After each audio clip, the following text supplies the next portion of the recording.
Olá, todo mundo! Tudo certo aí? Seja muito bem-vindo, seja muito bem-vinda ao programa Física Sem Neura para o Enem. Aqui eu te ensino física de maneira muito lúdica, com contexto histórico, com aplicações, para você conseguir sair do zero e acertar pelo menos 12 de 15 em física no Enem.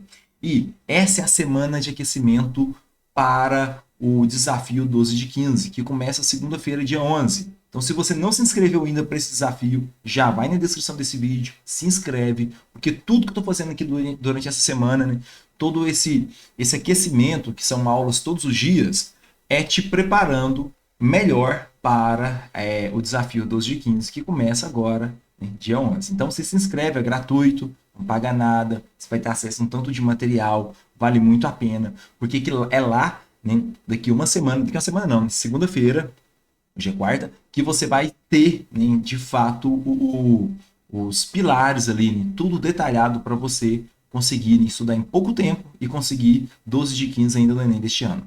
Entendidos? Então vamos lá então. Se você ainda não me segue, você pode me seguir, né, aqui se inscrever já aqui no YouTube e também lá no Instagram, thales.fisicasemneura, e no TikTok é Física Sem Neura. Inclusive, hoje eu postei lá um depoimento, recebi hoje uma mensagem de uma outra menina, chamada Daiane, que passou em medicina. Foi chamada ontem, cara. Olha que maravilha. Então, né, só colecionando e mais pessoas passando no curso dos sonhos, cara. Isso é o que me move por estar aqui hoje, né? Estar aqui todos os dias com vocês à noite, nessa semana aí. Entendidos? Muito bem. Vamos lá para o tema de hoje. O tema de hoje vai ser, rufem os tambores aí, ó. Como caem questões de colisão no Enem. Ok? Então esse é o tema de hoje. Então vamos lá. Em começar aí, já deixei tudo preparado aí para a gente ganhar tempo. E o que eu vou fazer aqui hoje é surreal, cara. O que eu vou fazer aqui hoje é o seguinte: eu vou, em menos de uma hora, passar um capítulo inteiro que demora mais ou menos para ser passado em colégio, pré-vestibulares, um mês e meio. Vou passar aqui hoje em menos de uma hora. E se você ficar comigo até o final, você vai conseguir aprender. E o melhor, você vai ver como que é aplicado isso em questões do Enem. Tem questão do Enem também aqui para a gente aplicar, com questões de colisões. Então, você não pode ir embora, cara, que aqui você vai ficar de cara que é possível, em pouco tempo, estudar uma matéria. Por exemplo, isso aqui é uma matéria difícil da mecânica. Então, eu vou dar uma matéria difícil na íntegra para você, em pouco tempo, e te provar, né, que você já consegue desenvolver questões para você acertar pelo menos 12 de 15 em física no Enem. Entendidos? Duvida? Então vamos começar aí, ó. Te provo agora, cara. Ó, vamos lá. Então, já vou ampliar aqui para a gente nem começar na parte inicial, que é a definição de impulso. Eu sempre gosto de trazer aplicações, porque eu acho que aplicações deixam a matéria mais interessante e o Enem cobra assim também. Então, o impulso ocorre quando uma força atua em um objeto no intervalo de tempo.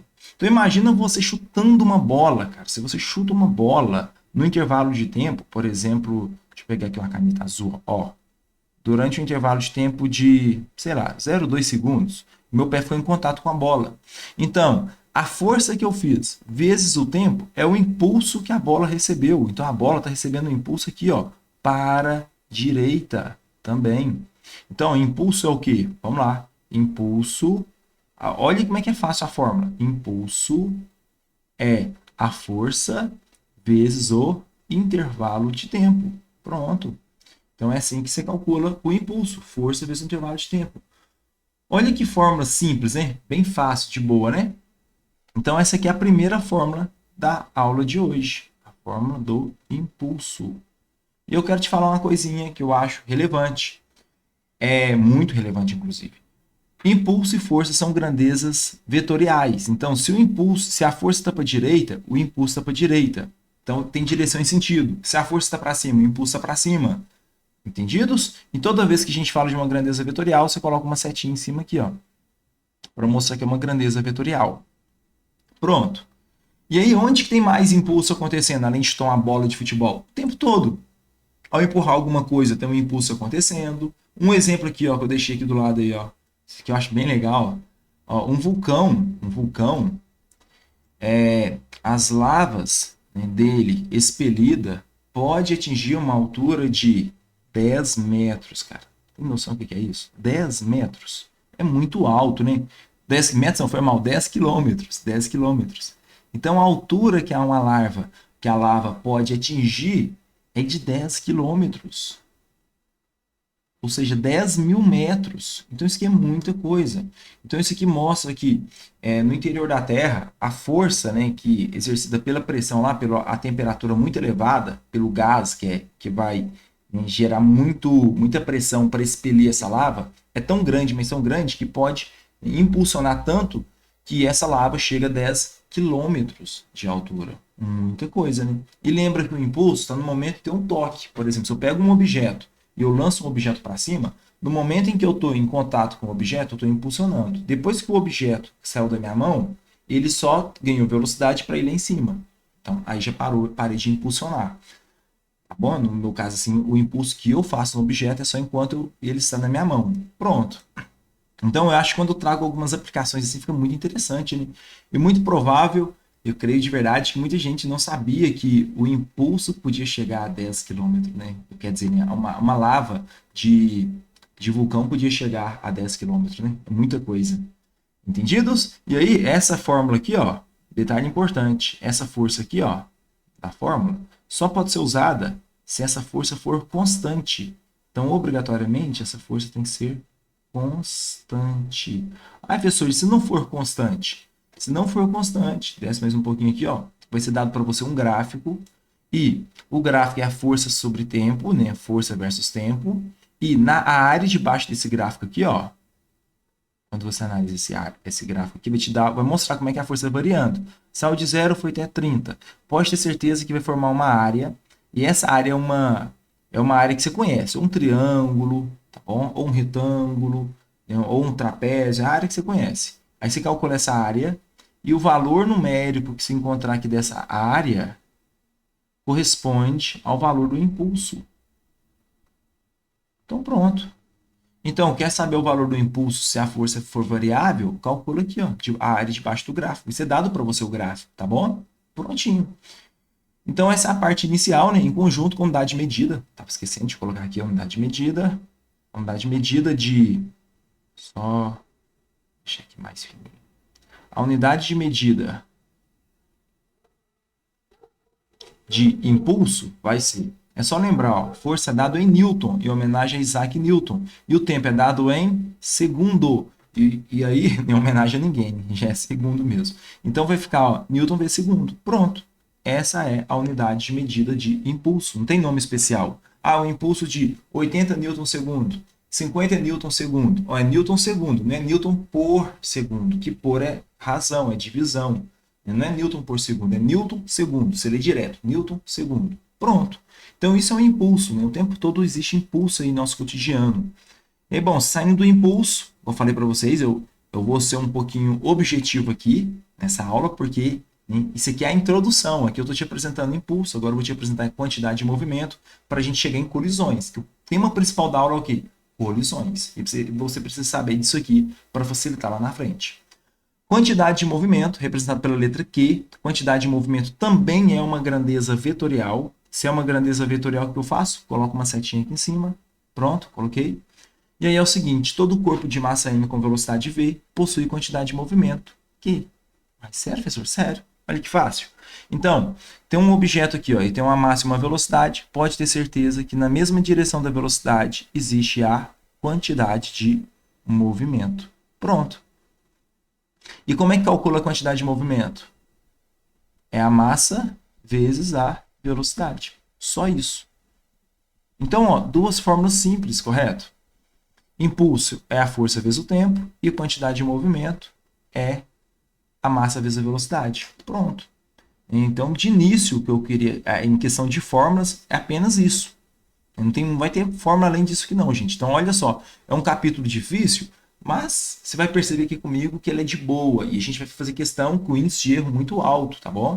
Que teve no Enem. E você vai conseguir fazer. A unidade de medida de quantidade de movimento vai ser... A unidade de medida de massa é o quilograma. E de velocidade? Metro por segundo. Então pronto, quilograma metro por segundo. E um detalhe importante. A quantidade de movimento está relacionada à capacidade de deformação. Então, o que de fato é essa quantidade de movimento? Né? Para que ela serve no nosso dia a dia? Olha, é o seguinte, só pensar assim, ó. Olha como é que faz sentido. Vamos pegar, por exemplo, um objeto, uma bicicleta. Imagina uma pessoa pedalando, uma bicicletinha e tal, e essa pessoa pedalando com a bicicletinha, tá 15 quilômetros por hora, uma velocidade baixa. E ela vai e te atropela. Você estava passando na rua, o ciclista foi e te atropelou, nem estava devagar. Então pensa comigo, ó, olha que doido.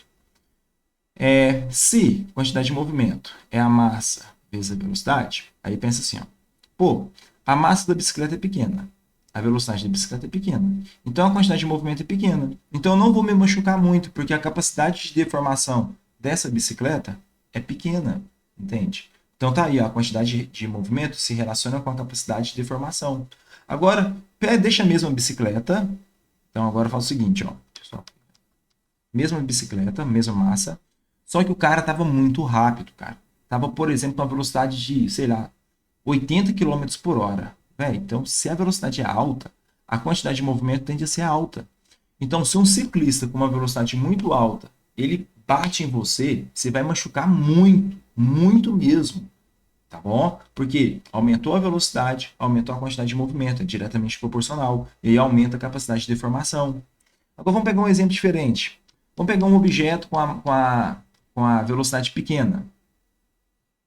Por exemplo, um ônibus com velocidade de, sei lá, 5 quilômetros por hora. Então tá devagarzinho, quase começando a arrancar. Só que, cara, a massa de um ônibus é muito grande. Então a quantidade de movimento é muito grande. Então se um ônibus, mesmo devagar, te atropela, cara, vai fazer um estrago muito grande. Por quê? Ele tem uma quantidade de movimento muito grande. Bom, agora imagina um ônibus com a massa muito grande, ainda com uma velocidade muito grande. Aí ferrou, né, velho? A quantidade de movimento vai ser enorme. É importante que quando o ônibus colide com algum carro, cara, regaça o carro inteiro. Regaça tudo ali, tá bom? Então, essa ideia de quantidade de movimento é muito importante, eu queria te passar para você aqui. E um detalhezinho aqui, ó, que eu falei que é importante, que é a quantidade de movimento total, que é para te lembrar que quantidade de movimento é uma grandeza vetorial. O que significa isso? Significa que se tiver várias coisinhas aqui, ó, como que você calcula a quantidade de movimento? Você calcula separadamente, uma por uma. Por exemplo, a gente pode dar nome aqui, né? Fala que essa aqui é a bolinha 1, essa aqui é a 2, essa aqui é a 3. Então você pode começar calculando a quantidade de movimento de cada uma. Lembra que a quantidade de movimento é o quê? É a massa vezes a velocidade. Então começa, ó. Vamos ver a de 1 primeiro? Ó, massa 3 vezes a velocidade 2. 3 vezes 2, 6. Ah, então esse cara aqui tem uma quantidade de movimento de 6 kg metro por segundo. Pronto. Aí esse aqui, vamos ver o 2. É a massa que é 1 vezes 2. 1 vezes 2, 2. Ah, então esse aqui tem uma quantidade de movimento de 2 kg metro por segundo. Olha como é que é fácil de calcular, tá vendo? Vamos ver o de 3. 3, massa vezes a velocidade. 2 vezes 1,5. Vai dar 3. Então esse aqui, ó, tem uma quantidade de movimento para cá de 3 kg metro por segundo. E como é uma grandeza vetorial, eu quero saber a quantidade de movimento total do sistema. Dessas três bolinhas juntas. Qual a quantidade de movimento que tem aí? O que a gente faz?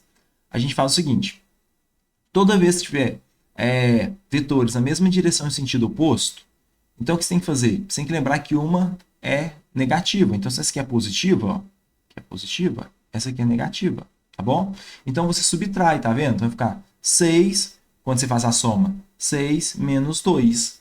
Então, é como se fosse um cabo de guerra. Se você não entende muito isso aqui, ó, que eu tô falando, vamos imaginar aqui, ó, quer ver? Vamos supor que é um cabo de guerra aqui, ó. Tem um de 6 para cá, tem para direita, aqui, esse aqui, o 1, aqui é de 6, e tem um outro para cá, ó, de 2. Então, quem ganha? Esse que ganha. Com qual vantagem? De 4, tá vendo? Por isso que você faz uma subtração. 6 menos 2. Beleza? E também, ao mesmo tempo, tem um de 3 aqui para cima. Ó. Tem um de 3 aqui para cima. Então, você faz primeiro 6 menos 2, vai dar 4. Então, tem um para cá de 4, ó. 4 em quilograma vezes metro por segundo. E tem um outro para cá, ó, de para cima, que eu não mexi nele ainda, vou mexer agora, que é de 3. 3 quilograma vezes metro por segundo. Pronto. E agora, o que eu faço? Agora eu faço a regra do paralelograma. Paralelo, aqui, ó, e paralelo, você faz um paralelograma aqui, ó. Você traça um paralelo.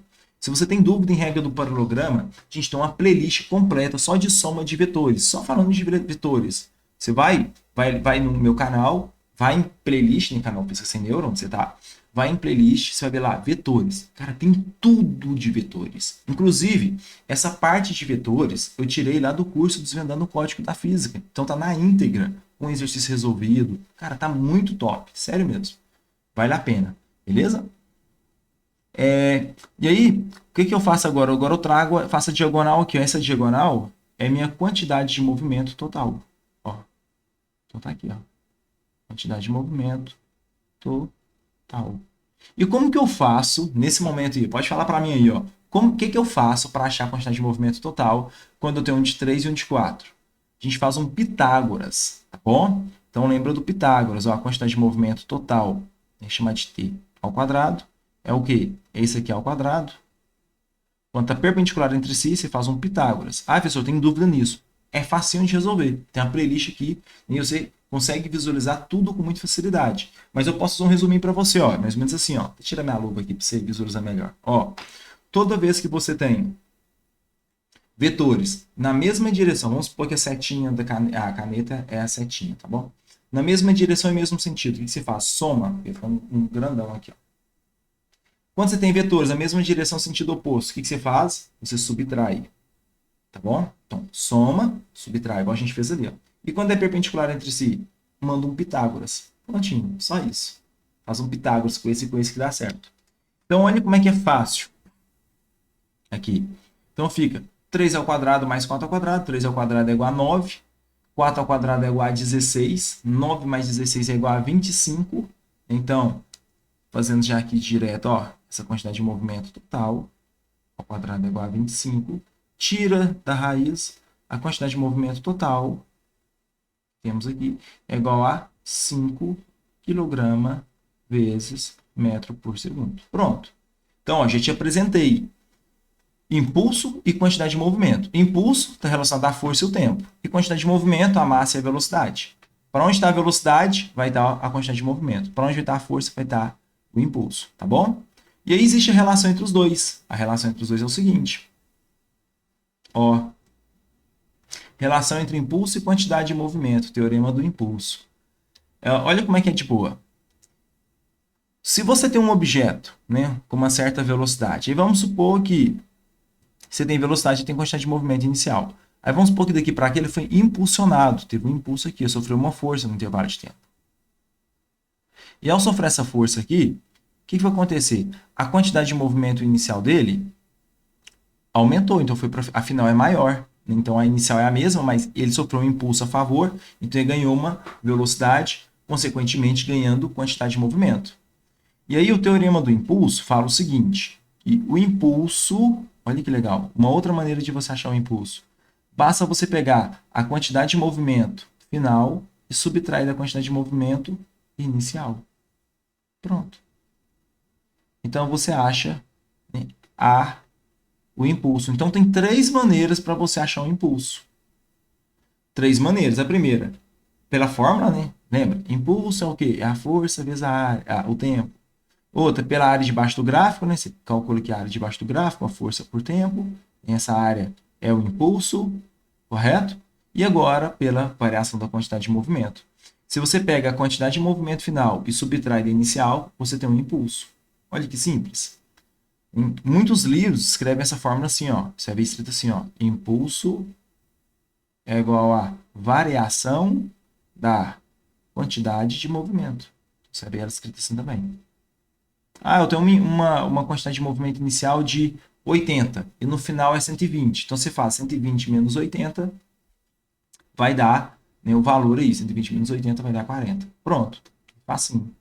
Tá bom? Então, muito importante esses detalhes. E lembra que quantidade de movimento é uma grandeza vetorial. Tá bom?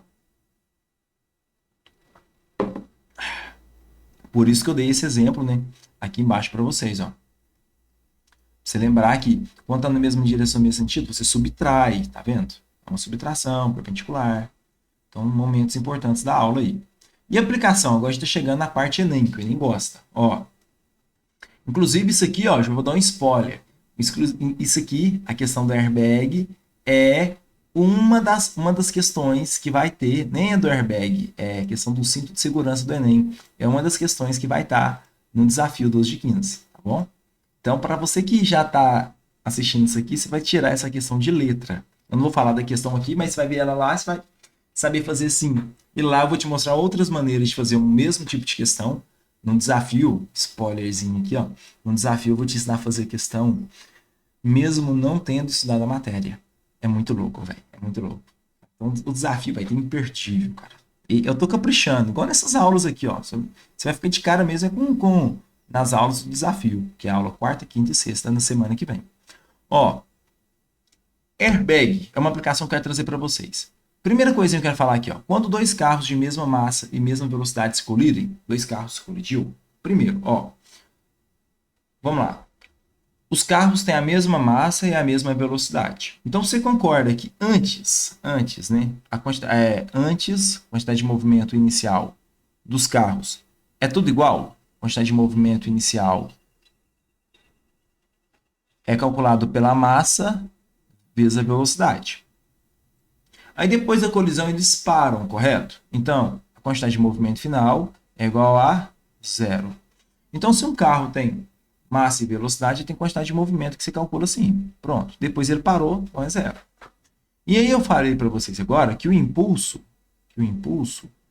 é igual a quantidade de movimento final menos a quantidade de movimento inicial. Pronto. Aí todo mundo de acordo, né? O segredinho tá aqui, ó. Pô, no final vai ser tudo zero. Ó, zero. Beleza? E aí eu tenho que o impulso de qualquer um dos carros, seja com airbag ou sem airbag, se eles têm a mesma massa e a mesma velocidade, o impulso é igual a menos a quantidade de movimento. O menos é só para mostrar que ele sofreu uma força contrária, tá bom? Só para isso, mas isso é o de menos, não precisa se preocupar com esse menos aqui não. Eu só quero que você saiba o seguinte, que quando carros têm a mesma velocidade e mesma massa e colidem, eles vão sofrer o mesmo impulso. Por quê? Eles têm a mesma quantidade de movimento inicial, tá vendo? Então, se isso aqui é igual para os dois, tanto para o carro 1, tanto para o carro sem airbag, quanto para o carro com airbag, eu quero que você saiba o seguinte. Se eles têm a mesma massa e a mesma velocidade, eles têm a mesma quantidade de movimento inicial. Logo, eles têm o mesmo impulso. Então, o impulso é o mesmo. Então, a primeira coisa que eu quero que você saiba aqui é que quando dois carros de mesma massa e mesma velocidade se colidem, eles experimentam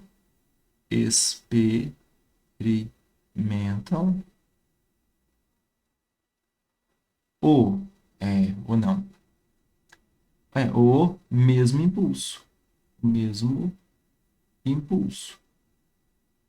Então, se numa questão fala para você assim, ó, quando dois carros se colidem, o carro sem airbag, a pessoa sofre maior impulso. Errado. O carro com airbag, a pessoa sofre menor impulso. Errado. O impulso é o mesmo, porque o impulso depende de quem? Da massa e da velocidade. E é tudo igual. Tá bom? Agora vem a parte legal, ó. Num carro sem airbag, o que vai acontecer então? Olha só. Eu vou escrever a fórmula agora do impulso, que eu já mostrei para vocês. Impulso é a força vezes o tempo. Então, se eu isolar a força, olha que parte importante. É o impulso dividido pelo tempo. Hoje mais cedo eu escrevi essa fórmula para explicar uma coisinha que eu vou falar para vocês aqui, mó legal. Então, ó, olha que legal, ó. O impulso é o mesmo. Aí eu quero que você perceba que força e tempo é inversamente proporcional. Então, quando o carro tem airbag, a gente colide com airbag, a gente vai penetrando no airbag, e no momento em que a gente está penetrando no airbag, a gente fica mais tempo colidindo. Então, se a gente fica mais tempo colidindo, a força é menor sobre a gente. Por isso que a gente não morre. Por isso que a gente machuca menos. Por isso que aqui, ó, machuca menos. Então, por que a gente machuca menos? Porque a gente fica mais tempo colidindo, então a força sobre a gente é menor. A gente desacelera mais lentamente. Olha que legal. Agora, quando você está com um carro, Ó, fiz ao contrário aqui, viu, gente? Isso aqui é com airbag. Então, quando você está com um carro com airbag, foi mal. Edita o trem. Ó, um carro com airbag. Vamos colocar aqui com airbag. Com airbag, é isso que acontece, beleza? Mais tempo colidindo, menor força, machuca menos. Agora, quando a gente está num carro sem airbag, o airbag, ele não existe, então você vai colidir direto com o para-brisa, e o para-brisa ele é muito duro, concorda? Então, ó, vamos lá. Impulso é a força vezes o intervalo de tempo, e aí novamente, força, e quem está multiplicando passa dividindo, então o tempo passa dividindo, e aí se está sem airbag, quando eu bater no para-brisa, por ser muito duro, eu vou parar muito rapidamente, a minha colisão é rápida. E aí, como minha colisão é rápida, a força sobre mim é grande. E a força muito grande sobre mim vai fazer o quê? Vai me machucar mais. Machuca mais. Entendidos? Então, isso aqui é a cara do Enem, cara. E no desafio 12 de 15 vai ter uma questão sobre isso aqui para vocês. Beleza? E outra coisinha que eu quero falar, mais aplicação, né? Porque assim que você aprende física, você vendo a aplicação no seu dia a dia. Lutador de boxe, cara. O lutador de boxe, quando ele vai ganhar um soco, ele não fica parado esperando o soco, não. Quando ele vê que não consegue desviar do soco, a mão do adversário já chegou no rosto dele, sabe o que ele faz? Ele começa a afastar. Para quê? Para ficar mais tempo recebendo essa colisão, porque a colisão vai ter. Só que se ele aumenta o tempo, diminui a força. Então a chance dele ser nocauteado é menor. Cara, física é doido demais, né? Agora eu quero ir um pouquinho além, cara. Isso aqui, quem me segue no Instagram já viu o Reels que eu fiz hoje. Eu postei um Reels hoje lindo, cara. Hoje, meio-dia, eu tava postando um Reels topzera. Que foi um Reels, né? A pergunta foi o seguinte. O Reels começou assim, ó. Se uma gota de chuva para um inseto corresponde a um pneu de caminhão para nós seres humanos, por que os insetos não morrem quando chove? Porque pensa, se chover pneu de caminhão, a gente morre, não morre? Quando pega na gente? Aí a pergunta foi essa, por quê? Cara, esse Reels ficou muito doido. Me dá vontade de falar, vocês vão lá no meu Instagram e assiste. Não, vocês vão lá no meu Instagram e assistir, pelo amor de Deus. Depois dessa aula aqui que eu montei para vocês, vocês têm que me dar pelo menos esse luxo de ir lá assistir e prestigiar esse vídeo, porque esse vídeo ficou top, cara. Ficou top mesmo. Tá bom? Então vocês vão lá assistir. Eu vou explicar aqui, mas eu quero que vocês vão lá, que lá eu expliquei bem legal também. Vocês vão conhecer ali um outro dinamismo que eu tenho para fazer Reels. Ó, olha que legal. Quando chove, então, quando eu tô chovendo, por que, olha que legal, por que os insetos não morrem? Porque quando a gota de chuva, vou até fazer aqui pequenininho aqui, ó, quando a gota de chuva está chegando no inseto, então vamos supor que é a gota de chuva, tá bom? E aqui tá um insetinho aqui, ó. Lá no Rios eu fiz um desenho mó bonito num quadro lá, ficou mó legal. Então tem um insetinho aqui, ó. Um insetinho com as asinhas dele, né? Tá. O que acontece? Esse inseto, quando a gota de chuva chega, ele não fica parado, não. Se ele fica parado, ou se fosse voando em direção à gota de chuva, ele ia morrer, né? Porque é uma pancada muito grande, seria uma força muito grande. Então, quando ele vê que a gota de chuva vai atingir ele, começou a atingir ele, o inseto já muda a sua trajetória e começa a ficar a favor da gota de chuva. Então, os dois começam a cair para cá, ó. E se aumenta o tempo, olha que legal. Acabei de falar para vocês, força é o impulso dividido pelo tempo. E aí fica assim, ó, se aumenta o tempo, diminui a força, e aí ele não morre. E aí ele consegue se abrigar, ou seja, ele vai subindo novamente, desviando da gota de chuva. Quando ele encontra com a outra gota de chuva, ele começa a voar a favor da gota de chuva. E aí a explicação. Não, fala sério, velho, fala sério. Não, depois dessa aplicação aqui, por que inseto não morre com chuva? Esse vídeo merece mais like. Bora dar mais like aí, cara. Bora dar mais like aí que merece. Beleza? Então, muito bem, já foi metade da aula, já foi já. Mais da metade da teoria já foi. E agora eu quero falar para vocês, né, a gente vai entrar daqui a pouquinho na colisão, que é o tema principal da nossa aula. Só que eu quero falar antes da conservação da quantidade de movimento. Aqui não tem fórmula não, aqui é só teoria, tá bom? Então, para você entender a conservação da quantidade de movimento, você precisa entender o conceito de força interna e força externa. Força interna são forças que fazem parte do sistema. Em força externa não faz parte do sistema. Ah, professor, mas quem que é o sistema? O enunciado te fala. Então, no meu exemplo aqui, eu coloquei uma mesa de sinuca com as bolas, bolão, taco. Né? E eu estou falando aqui, ó, o importante é isso aqui, ó. Eu estou falando que o sistema é formado pelas bolas branca e amarela. Então, o que não for bola branca e amarela, não faz parte do sistema. Então, o que é o sistema? Bola branca e amarela. Tá falado enunciado, tá bom?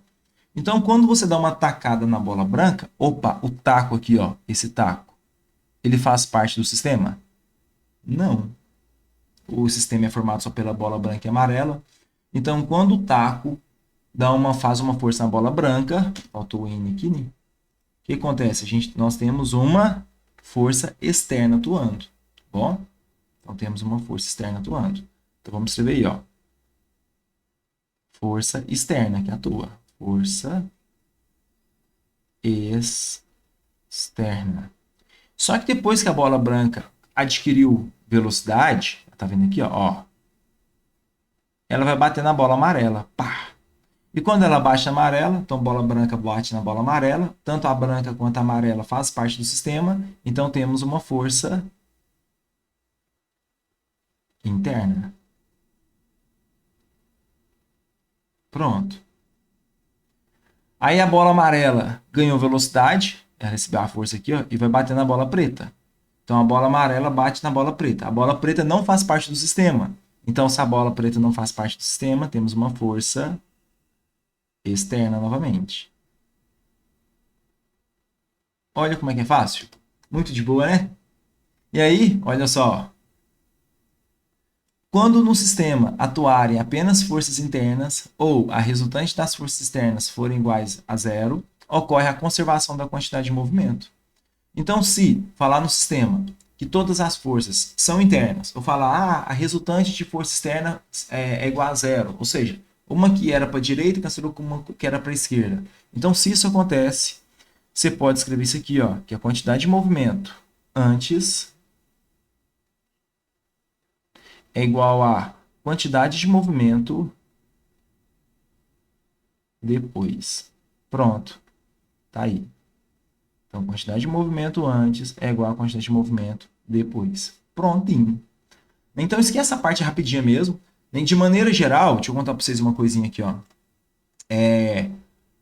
O sistema costuma ser a Terra, o planeta Terra. Então, todos os eventos que ocorrem no interior da Terra são forças internas. Então, todos os eventos que acontecem no interior da Terra, né, na Terra, aqui no nosso planeta, tem conservação da quantidade de movimento.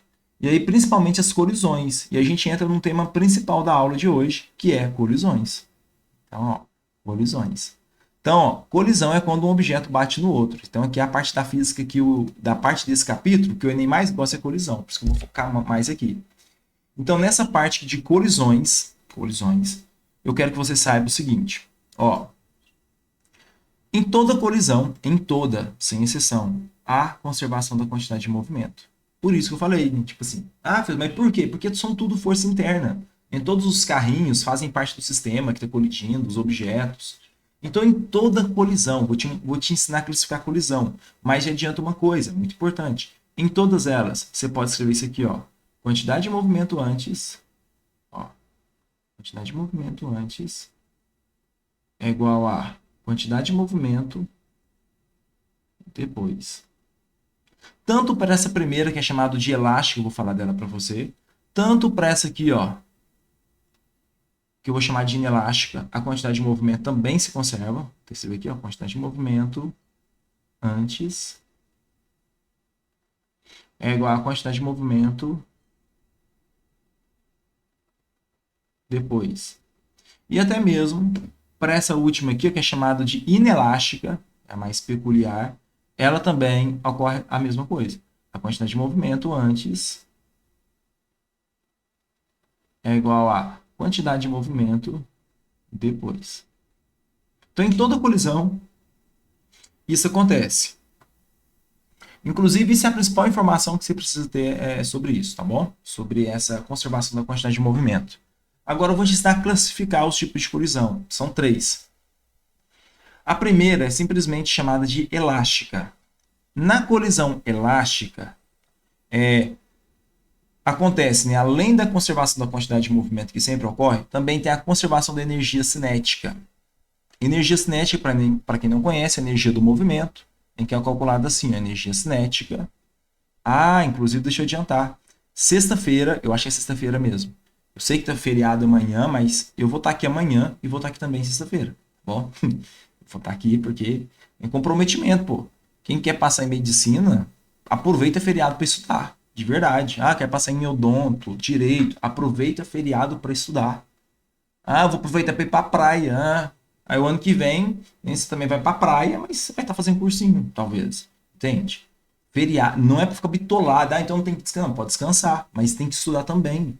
Você tem um feriado de 4 dias, quinta, sexta, sábado, domingo. Aí você fica 4 dias mocorongando aí, viajando, curtindo a vida, como se tivesse resolvido seu problema com o Enem, com a física, com redação, com matemática. Não faz sentido, velho. Eu acho que tem alguns alunos que pegar, balançar, eles vão enfiar, acorda.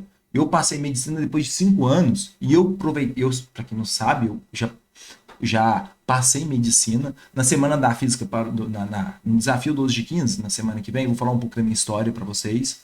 Eu já passei medicina, eu já fiz 5 anos de pré-vestibular. Cara, na boa, não é um momento para ficar curtindo a vida, não. A não ser que você vai fazer um curso fraco aí, numa particular qualquer, né? Aí sim. Mas se você almeja coisa maior, faz sentido. Eu acho de verdade, quem tá aqui comigo, comprometido 19 horas à noite, assistindo essas aulas, mesmo depois de tendo assistido outras aulas, muito provavelmente, ou tendo trabalhado, cara, é um outro nível de comprometimento. Bom, mas já te falo, amanhã tem aula, não tô lembrando se é amanhã ou sexta, mas eu acho que é sexta-feira. Sexta-feira vai ter uma aula de potência, que é o assunto que o Enem mais gosta. E dentro de potência tem as energias, vou falar dessa energia aqui lá, por exemplo, tá bom? Todo objeto que tem movimento, ele tem uma coisinha chamada energia cinética, que é calculada assim, ó, massa vezes a velocidade elevado ao quadrado, dividido por 2, tá bom? Mas isso aqui é assunto de outra aula. Mas saiba que a energia do movimento é chamado de energia cinética. E quando você analisa, por exemplo aqui, ó, olha que legal. Tem uma bolinha 1 com energia cinética de 7 joules e a 2 com 5 joules. Aí elas chegaram aqui, ó, colidiram. Fizeram uma colisão aqui, ó. Até desenhar a colisão que aconteceu. Colidiram e após colidir, a 1 veio para cá e a 2 veio para cá. E aí, a 1 tinha 7, foi para 4 e a 5 e a de 5, né, foi para 8. Pronto. E aí você vai pensar o seguinte, a energia cinética não se conservou. Conservou sim. Você tem que olhar a soma aqui, ó. Essa soma aqui, ó. 7 antes, ó. 7 mais 5, 12 joules. E depois, 4 mais 8, tá vendo? Então você soma, o total antes. Aqui é uma soma algébrica, bem facinho, né? Aqui é só fazer uma somazinha mesmo, simplesinha aqui, ó. 12 joules, tá bom? Então é assim que funciona. Beleza? Prontinho. Então, quando você vê que a soma antes é igual à soma depois, a energia cinética se conserva, então temos uma colisão elástica. Então, aqui, além da quantidade de movimento, também tem a conservação de energia cinética. Energia cinética antes tem o mesmo valor numérico da energia cinética depois. Agora, quando a energia cinética não se conserva, olha aqui, ó, é chamado de colisão inelástica. Então, nesse caso aqui, ó, olha só, fiz um tipo de colisão diferente, né, que agora é de frente. A primeira ali foi meio que oblíqua, né? Essa aqui é uma colisão de frente, então, mas tanto faz. Estou fazendo a mesma coisa, ó. Antes da colisão, ó, essas duas aqui antes, 7 mais 5, 12 joules. Então, vamos colocar aqui, ó. Então, antes, estou vendo aqui, ó, que é igual a 12 joules de energia cinética. Aí vai colidir. Paf, as duas colidiram. Quando a 1 colidiu com a 2 empurrou a 1 para cá e a 1 empurrou a 2 para cá. Tá vendo? Eles inverteram o sentido. E aí vamos supor que aqui agora ficou com 6 e ficou com 3. Então percebe que quando eu somar aqui agora, ó, quando eu somar tudo, né? os dois, 6 mais 3 vai dar 9 joules. Então, se deu 9 joules, a energia cinética não se conservou. Por quê? 12 é maior do que 9. Só isso. Olha como é que é fácil. Então, quando se conserva, elástica. Quando não se conserva, inelástica. Agora, tem uma outra que o Enem gosta, a que o Enem mais gosta, que é essa aqui, ó. Colisão completamente inelástica. Completamente ou perfeitamente inelástica. Nela, se é inelástica, a energia cinética não se conserva, mas quando fala que é completamente inelástica, vai acontecer uma outra coisinha.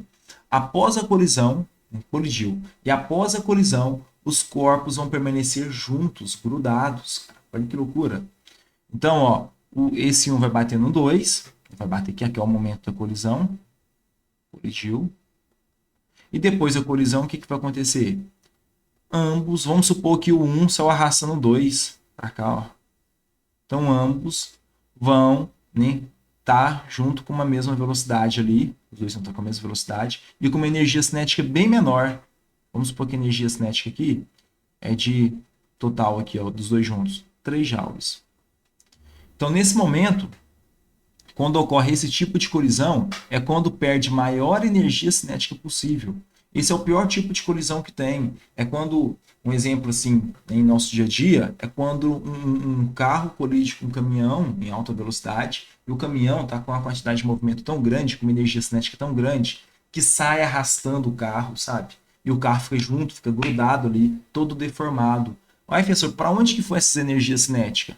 Nem que era 12 antes, ó. Antes, eu esqueci de colocar aqui, antes. 5 mais 7, 12 joules. E agora?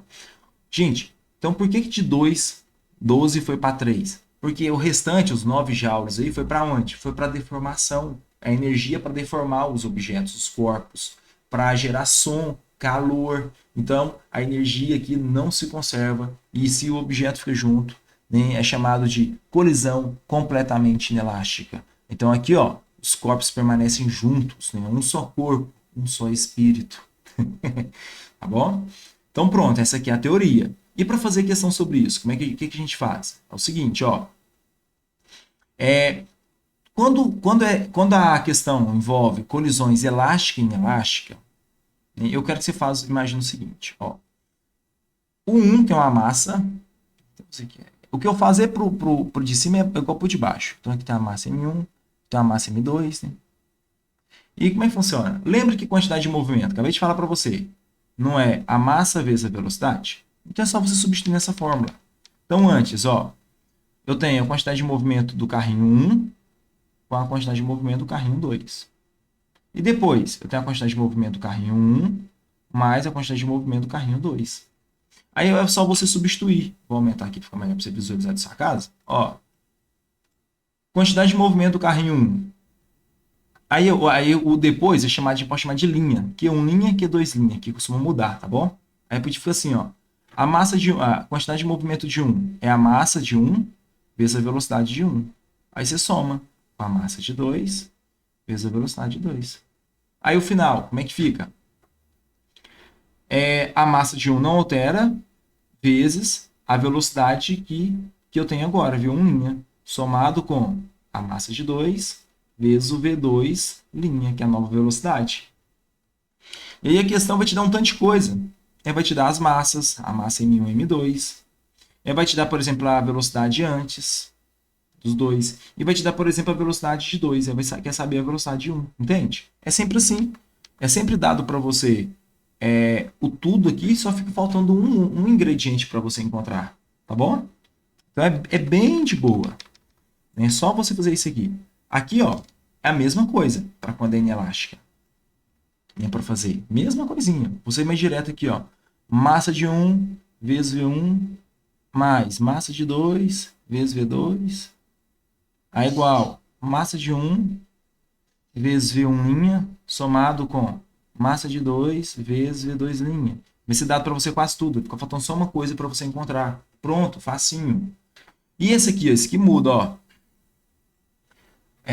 E claro, né, gente, que quando você fala da colisão, aqui, colisão elástica, além da quantidade de movimento que você conserva, todos podem fazer isso aqui, na elástica você também pode fazer, né, a questão da energia cinética antes igual depois, tá bom? Então, ó, se precisar, subir um pouquinho aqui para falar disso para você, ó. Deixar bem completinha essa aula, cara. Essa aula tá ficando top demais. Muito mais completa que eu tinha imaginado que ia ficar. Ó, então, energia cinética antes, agora energia cinética depois. Você pode fazer, ó, energia cinética de 1 mais energia cinética de 2. Ah, professor, mas eu não aprendi isso aqui ainda. Sexta-feira vai ter aula sobre isso aqui, gente. O que eu quero falar aqui é o de menos, essa parte aqui. Isso aqui é só um upzinho mesmo, um pluszinho aí para você que está aqui comigo. Então é só fazer isso aqui. Aí você pode substituir, ó, massa vezes a velocidade ao quadrado de 1 ao quadrado, dividido por 2, somado com a massa de 2, vezes velocidade de 2 ao quadrado, dividido por 2. Tá vendo? É sempre assim, cara. É tudo igualzinho. A massa não muda, né? Então aqui você pode falar, ó, massa de 1 vezes a nova velocidade que ele tem, chamar de V1' elevado ao quadrado, dividido por 2, somado com, né, a massa de 2, vezes a velocidade que nova que tem ao quadrado, que é o 2' ao quadrado, dividido por 2. O 2 corta tudo aqui, nem precisa se preocupar. Então é só fazer M1 vezes V1, entendeu? Então fica facinho. É bem parecido. Inclusive, isso aqui prova isso aqui, né? Para quando a energia mecânica se conserva. Se você cortar tudo aqui, ó. Ah, não, não prova não. É que aqui a velocidade está ao quadrado. Esquece que eu falei aqui, tá bom? Então, isso aqui é uma outra coisa. Mas, em resumo, o que eu queria mostrar para você em termos de teoria, a parte principal é isso. Então, quando cai a questão disso aqui, eu falei que é a parte mais difícil e espero que comigo você esteja conseguindo entender, né? E percebendo que não é tão complicado. Pode ir deixando aí no comentário também, que eu vou estar sempre respondendo vocês, tá bom? Fica à vontade para colocar as dúvidas aí. E aqui, ó, a última que o Enem mais gosta é essa aqui, ó. E se por um acaso, ó, a colisão é completamente inelástica, e a energia cinética não se conserva, e aí após a colisão os corpos permanecem juntos, grudados, certinho? E aí eu quero te mostrar o seguinte, ó. Mesma coisinha, quantidade de movimento antes. A quantidade de movimento do 1, ó, desse 1 com o 2. Não sei se você percebeu, mas eu estou utilizando uma outra técnica de aprendizado, além de mostrar a aplicação, a teoria de maneira clara, que é a técnica da repetição. Olha só, eu repeti aqui o tempo todo, ó. Repeti aqui, aqui tá vendo? Tudo igual, ó. Antes é 1 mais o 2, tá vendo? Tá vendo? Só que depois da colisão, eles permanecem juntos, não permanecem? Então você pode falar assim, ó. Depois, aqui, ó, um conjunto. É a quantidade de movimento do conjunto. Do conjunto. Então fica assim, ó, quantidade de movimento 1 é a massa de 1 vezes V1. Somado, quantidade de movimento 2, massa de 2 vezes V2. Só que não ficou junto. Então a massa de 1 aqui, ó, não está junto com a massa de 2? Então tá tudo junto. Então você pode somar as duas, ó. Massa de 1 mais a massa de 2 vezes V'. Pronto. E com isso aqui, nós já conseguimos fazer uma questão difícil, mais complexa, né, que eu trouxe aqui para nós, ó, do Enem de 2016. Vamos fazer essa questão aqui, depois eu falo da última coisa, tá bom? O que está faltando. Só falta uma coisinha, mas eu vou deixar para primeiro fazer essa questão. Ó, Enem 2016. Se quiser pausar aí, fazer, fique à vontade. O trilho de ar é um dispositivo utilizado em laboratórios de física para analisar movimentos em que corpos de prova, carrinhos, podem se mover com atrito desprezível. A figura ilustra um trilho horizontal com dois carrinhos 1 e 2, em que se realiza um experimento para obter a massa do carrinho 2. No instante em que o carrinho 1, de massa 150 gramas, passa a se mover com velocidade escalar constante, o carrinho 2 está em repouso. Então, ó, vamos lá. Então, o carrinho 1, ele tem uma velocidade, foi dada a massa dele, tem uma velocidade aqui, enquanto que esse aqui tem repouso. Pô, se tem repouso, não tem quantidade de movimento, né, gente? Então, a quantidade de movimento inicial do carrinho 2 é zero, ele está parado. E velocidade vezes a massa, zero vezes a massa é zero. E foi dada a massa do carrinho 1, a massa de 1 é 150 gramas. Pronto. Em um momento em que o carrinho 1 se choca, né, colisão, ó, com o carrinho 2, ambos passam a se movimentar com velocidade escalar constante. Vai se movimentar juntos. Juntos. Opa, colisão completamente inelástica. Os sensores eletrônicos distribuídos ao longo dos trilhos determinam as posições e registram os instantes associados à passagem de cada carrinho, gerando o quadro. Então, ó, aqui, ó, vou subir aqui, tem esse quadrozinho, e esse quadro mostra, né, a posição que o carrinho percorreu no intervalo de tempo. Então, ele percorreu, ó, de 15 para 30, ele percorreu 15 centímetros. Em quanto tempo? De 0 para 1 em 1 segundo.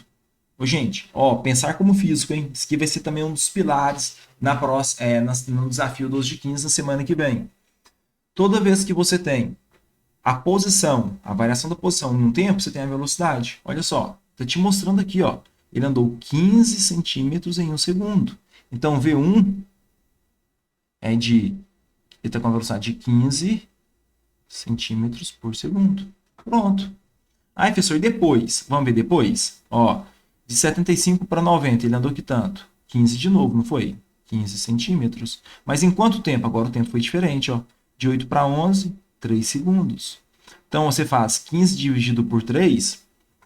Então, esse aqui é o V1 antes. Então, o V1 depois. Ó, depois. Eu coloquei depois. Foi de 15 dividido por 3, 5 centímetros por segundo. Pronto. Aí. Belezinha? Então, esses momentos aqui é muito importante, ó, você saber extrair a velocidade no gráfico. Olha aqui o outro, ó, como é que está bem coerente, ó, o carrinho 2. Ele está na posição 45 e continua no 45. Então, 45 para 45, ele não andou nada. Está parado na posição. Posição, gente, por exemplo, eu estou nessa parede aqui, ó, 1 metro dela. O tempo todo eu estou sentado, eu estou a 1 metro, posição 1 metro da parede, entende? Então, se eu não mudo de posição, eu não tenho velocidade.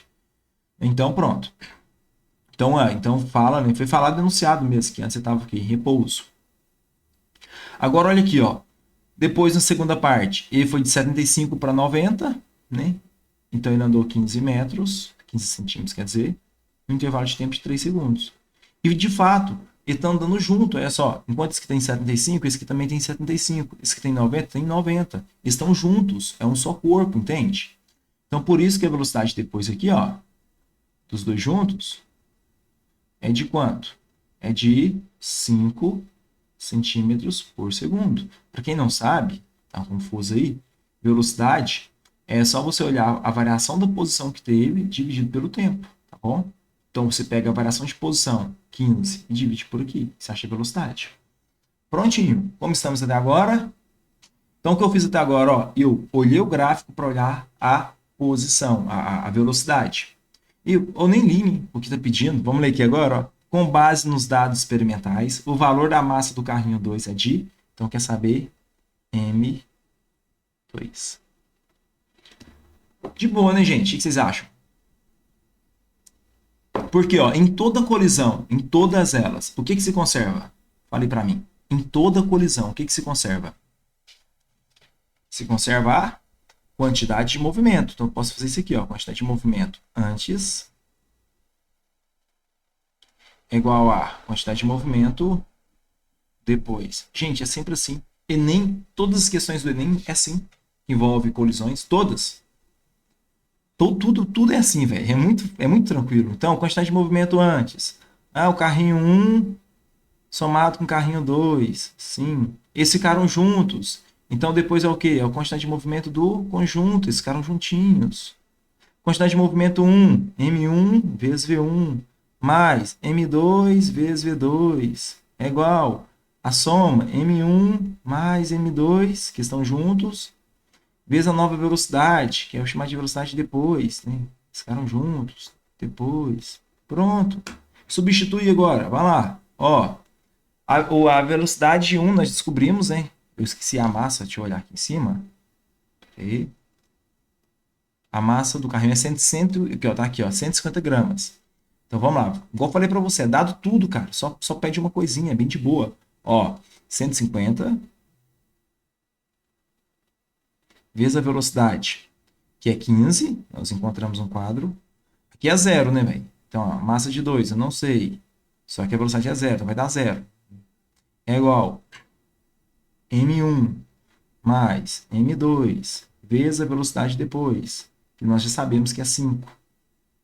Pronto, tá aí. Opa, esqueci de colocar o M1, nós conhecemos, é 150.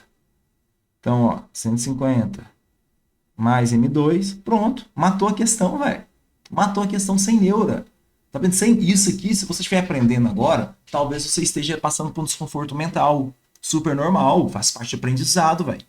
O Enem não é fácil, o Enem é doloroso, o Enem é chato pra caramba. 180 questões, mesmo uma redação, é desumano. É desumano. Então, se você vai ter uma prova difícil, não vai querer achar que, eu quero tudo mamãozinho com açúcar. Não, não vai ser assim no seu ensinamento, não.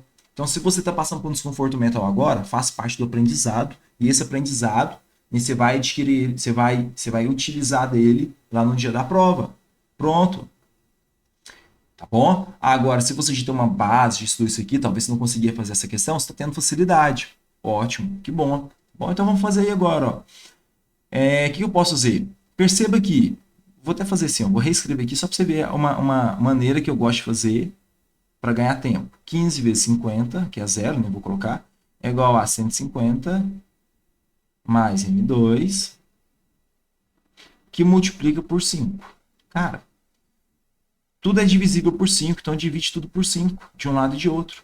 Ó, 15 dividido por 5 vai dar quanto? 3. 5 dividido por 5 vai dar quanto? 1. Fica mais fácil. Agora, finalizando, ó, 150 vezes 3, 450. É igual a... Aqui ficou 1, então ficou 150 mais M2.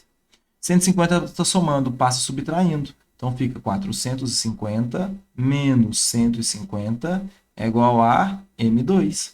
Opa! Então quer dizer que M2 é igual a 450 menos 150, 300 gramas. Matou, meu jovem. Letra C. Partiu para abraço. É partir para acertar pelo menos 12 de 15 em física no Enem. Curiosidade, essa questão teve um índice de erro muito alto. Porque eu estou fazendo as provas todo sábado de manhã, 9 horas, eu faço provas do Enem, obedecendo o TRI, que é Teoria de Resposta ao Item, e eu começo com a mais fácil e vou para a mais difícil. Essa aqui estava nas últimas, essa questão aqui, tá bom? Muito bem, meninos. E agora, para finalizar, eu falei para você o tempo todo aqui, em toda colisão ocorre a conservação da quantidade de movimento. Eu deixei a parte mais legal aqui pro finalzinho, que é falar um pouquinho disso aqui, ó. Ontem à noite eu até dei um spoilerzinho, né? Que eu ia mostrar isso aqui na prática para vocês. O pêndulo de Newton. Meu pêndulozinho tá velho, feio, vou arrumar um mais bonitinho, viu, gente? Mas dá pra você entender o que eu quero falar aqui, ó. Olha só que legal. Ó, pêndulo de Newton. O pêndulo de Newton, o Newton é um cara muito foda, né, velho? É um dispositivo que prova a conservação da quantidade de movimento. Então, ó, se por um acaso eu pegar uma bolinha e levantar ela e soltar ela, ela ganha movimento. Correto? Então tem a quantidade de movimento de uma bolinha. Então do outro lado tem que sair uma bolinha. Porque tem que sair a quantidade de movimento de uma bolinha. Porque depois de uma colisão, a quantidade de movimento tem que se conservar. Se eu pegar duas, tem que sair duas, não pode ser só uma. Porque a quantidade de movimento tem que se conservar. Entendeu? Olha só, vou mostrar para você aqui agora. Ó. Se eu pego uma, deixa eu até olhar para a câmera aqui para ficar melhor. Ó, se eu pego uma e levanto ela e solto, ó, sai uma. Se eu pegar duas, ó, e solto, sai duas, tá vendo? Ah, se você pegar três, igual no desenho aí. Desenho eu peguei três. Tem uma questão do Enem. Ó, se eu pego três, vocês vão perceber. Deixa eu ficar paradinho. Que vai sair três, ó. Fica duas e sai três. Doido demais, né, velho? Você tá doido, menino. Véi, eu tô com um amigo meu aí, meio que um sócio meu aí mostrando como é que faz pra aprender física, né, velho, e tal. E ele falou assim, cara, só não aprende física com você quem não quer, velho. Porque, pô, você dá tudo pra pessoas, dá a faca e o queijo. E aí, quando eu mostrei pra ele a galera que tá sendo aprovada comigo, que estuda pouco e consegue ter uma nota alta em física, às vezes o problema era só em física. Só a física ali, que às vezes atrapalhava. Mandava a nota de ciência da natureza para baixo, e muitas universidades pega a ciência da natureza e tem tem peso alto, cara. E aí é ruim, né? Tipo assim, você vai mal em ciência da natureza e não passou só por causa disso. Então, isso aqui, a física resolve esse problema, cara. É muito louco, né? E saber que eu tô conseguindo ajudar isso é muito legal, velho. Então, ó. Então, eu quero te mostrar o seguinte. Aqui, rapidinho, ó. Não vai embora não, pera aí. Ó. Aqui, ó, tem 3 bolinhas que vão bater. Então, a quantidade de movimento aqui, ó. Vamos supor que cada bolinha tem massa m. As bolinhas têm massa igual, gente. Então, é 3m, tá vendo? Vezes a velocidade que está chegando. Então, o que acontece? Quando o saidor de cá... Aqui... Ficou bonito, deixa eu fazer maiorzinho aqui. Não tá consertando mais não, queria que consertasse, pô. Ó, bonitinho. Vamos lá.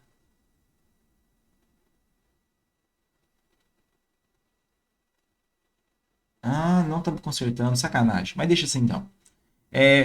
Quando bate 3 bolinhas, né, vai sair 3. Eu quero que você saiba que vai sair quantas? 3 bolinhas, tá bom? Então eu vou desenhá-las aqui, ó. Fica duas, ó. Uma, duas e sai 3. Quando tá sempre a internet tá fraca. Aí não fica corrigindo. Uma, duas, 3. Por quê? Porque olha só, se chegou a quantidade de movimento relativa a 3 bolinhas, tem que sair o quê?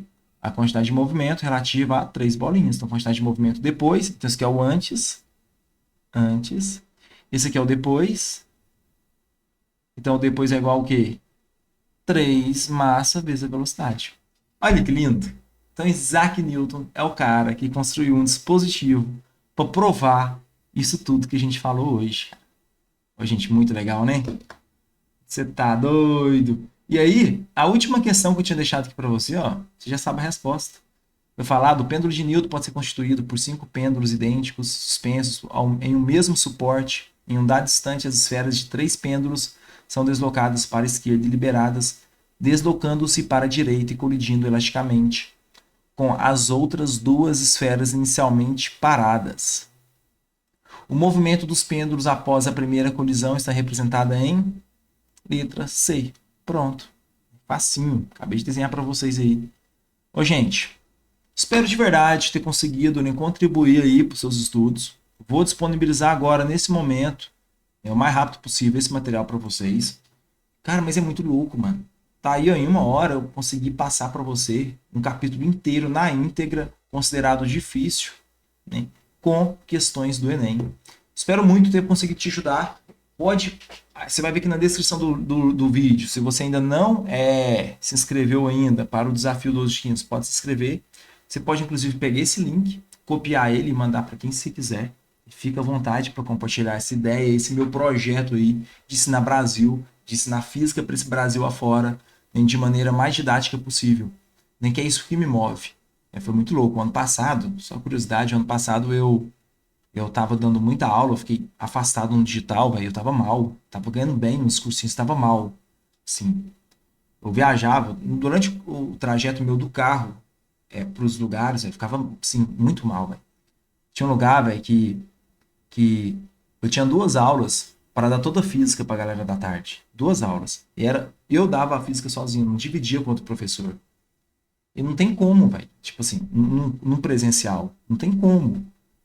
E aí eu ficava, dava o meu máximo lá, véio, dava o meu máximo, e a galera achava, tinha reclamação lá, né? Não é reclamação da minha aula, mas a reclamação, tipo assim, por que são tão poucas aulas, não sei o quê. E aí as reclamações, tipo assim, chegavam em mim, os alunos estão falando que você está correndo com a matéria. Ou você falava assim, os alunos estão falando que, olha o BO que deu em um dos lugares que eu trabalhava ano passado. Eles me chamaram para uma reunião falando que ia me demitir porque eu estava induzindo os alunos a pedir mais aula minha. Eu falei, mas eu nunca fiz isso. E era verdade, eu nunca tinha falado em sala de aula. Assim, pergunta assim em sala de aula, eu já falei, gente, pede direção para aumentar a minha carga horária. Nunca fiz isso. E aí, né, tipo assim, eu não vou questionar o cronograma do cursinho para os alunos, mas eu questionava com a direção. E a direção percebeu que eu estava muito satisfeito, velho. Muito satisfeito, assim, e tal. E E aí eles me pediram disponibilidade ano passado, eu dei pouquinha disponibilidade para eles, pouquinha mesmo. Eles acharam muito ruim. e falou, ó, você pega tudo ou nada. Aí eu falei, então é nada. E aí tô aqui, ó, podendo fazer isso aqui para vocês. Em quarta-feira, acordei, né, fui montar esse quadro de estudo aqui para poder. Eu ia dar só colisões mesmo, eu ia dar só essa parte aqui, ó. E acabei dando tudo, cara. É que eu vi que daria tempo. Né? É online, cara. A aula é minha. Eu posso dar o que eu quiser e o que eu acho mais interessante. Não é simplesmente dar rapidão, sem poder mostrar aplicação, sem poder mostrar exercício de física. Então, de verdade, isso aqui é uma coisa que me move mesmo. Eu arrisco muito para estar aqui no digital. E se você gostou disso aqui, pode ajudar a compartilhar que fico muito agradecido. Beleza? No mais é isso. Até amanhã, 19 horas. Foi uma mega aula. Não lembro o tema agora. Se você esperar aí rapidinho, eu posso olhar aqui também. Pera aí, deixa eu olhar aqui rapidinho. Jogo rápido mesmo. Só minimizar aqui. Os temas estão todos aqui na minha frente. Tá abrindo. Então o tema vai ser o de amanhã. Queda livre e lançamentos verticais, tá bom? É uma parte muito importante da cinemática escalar. Vai ter aplicação também. Um tanto de coisa assim, bem legal. É isso então. Valeu, meninos. Boa noite para todo mundo aí e até amanhã, 19 horas.